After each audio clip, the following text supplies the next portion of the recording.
Pour des millions de personnes, aimer les chats rime malheureusement avec éternuement et yeux qui piquent. Un vrai dilemme. Mais que se passerait-il si la science pouvait nous offrir une solution radicale? C'est ce qu'on va voir ensemble en plongeant dans cette quête fascinante pour créer un chat qui serait enfin hypoallergénique. Rien que d'imaginer la caresse d'un chat, et pour certains c'est déjà la crise d'éternuement, c'est une réalité pour près de 20% de la population mondiale. Mais au fond, d'où vient cette réaction allergique? Eh bien la réponse pourrait bien surprendre. On a tendance à tout mettre sur le dos des poils. Mais en réalité, c'est une fausse piste. Le vrai coupable est bien plus petit, bien plus sournois. C'est une particule microscopique, une protéine. Alors, allons-y, partons à la découverte de cet ennemi invisible. Parce que pour comprendre comment la science peut le neutraliser, il faut d'abord savoir précisément à qui on a affaire. Et la voici, notre cible. FeLD1, c'est le nom de cette fameuse protéine, la principale responsable des allergies. Ce qu'il faut savoir, c'est qu'absolument tous les chats en produisent, surtout dans leur salive. Et quand ils font leur toilette, ils en déposent partout sur leur fourrure, qui ensuite se propage partout dans la maison. Pour pouvoir neutraliser cette protéine, il fallait d'abord percer ses secrets. Et ce que les scientifiques ont découvert en étudiant son histoire et sa structure, ça a été une véritable révélation. Tenez-vous bien, cette protéine, FeLD1, existe depuis environ 11 millions d'années.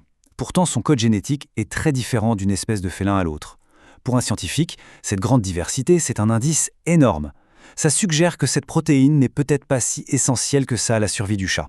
Et c'est là qu'arrive le grand mystère. Personne ne sait avec certitude à quoi sert FeLD1. Bien sûr, il y a des théories. Est-ce qu'elle joue un rôle dans le système immunitaire? Est-ce qu'elle protège la peau? Ou est-ce une sorte de messager chimique entre les chats?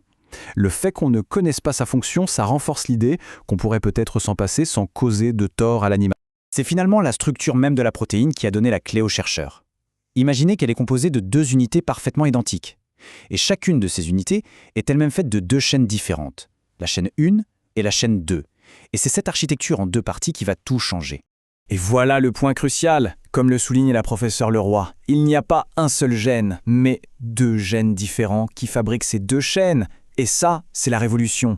Ça veut dire qu'on peut cibler un gène sans affecter l'autre. La voie était ouverte pour une modification génétique ultra précise.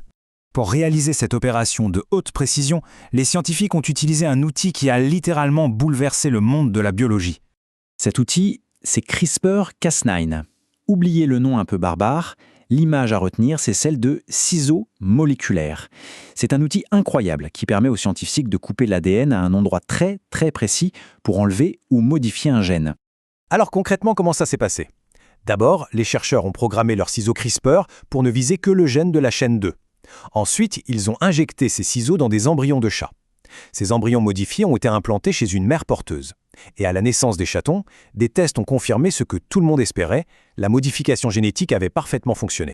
Le résultat de cette expérience n'est pas juste une donnée dans un rapport scientifique. Non, c'est un être vivant qui a un nom et qui représente une première mondiale. Voici Alsic, c'est le tout premier chat au monde à naître avec le gène de la protéine FeLD1 modifié avec succès. Grâce à cette intervention, Alsic est tout simplement incapable de produire la protéine responsable des allergies. La théorie venait de devenir une réalité bien vivante. Et alors, les résultats sont-ils à la hauteur des espérances? Jugez plutôt. Dans la salive d'Alsic, on a mesuré une réduction de l'allergène de 98,6% par rapport à un chat normal. Et dans ces poils, là où l'allergène se dépose et se propage, la réduction est encore plus folle, 99,2%. C'est ce qu'on peut appeler une quasi-élimination. Ce graphique, il parle de lui-même.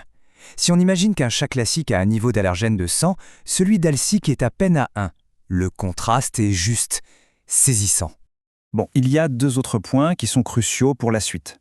D'abord, les scientifiques ont vérifié qu'il n'y avait pas eu de modification génétique non désirée ailleurs dans l'ADN. Les ciseaux n'ont coupé que là où il fallait. Et ensuite, un clone d'Alsic a été créé et il avait exactement le même profil hypoallergénique. C'est donc stable et reproductible.